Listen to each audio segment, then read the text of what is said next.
The Tasmanian Government's bracing for another tough fortnight ahead, with state parliament resuming tomorrow. The opposition says the Labor-Green minority government has become distracted in the lead-up to the budget. Lara Gidding's New Look cabinet met for the first time since the departure of Lynn Thorpe and David Bartlett.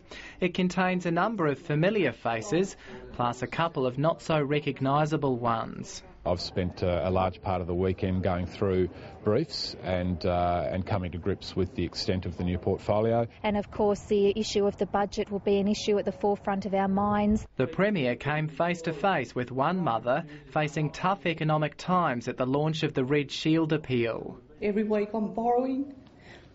I rely on the salvos. Despite having to curb its own spending, the government has donated $30,000 to the appeal. So we are urging Tasmanians to dig deep in a time where people are doing it tough.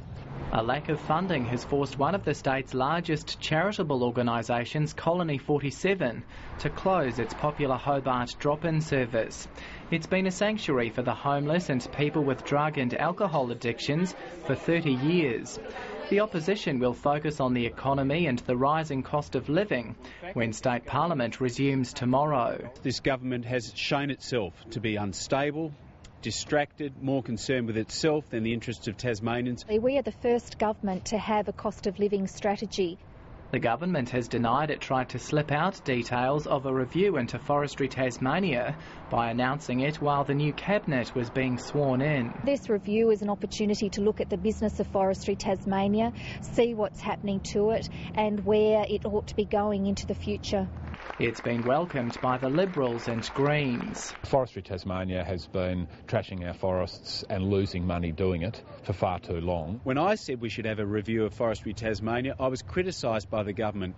At least a year on, they've decided it's sensible. Tenders are being called for an organisation to undertake the independent review. Brad Markham, ABC News.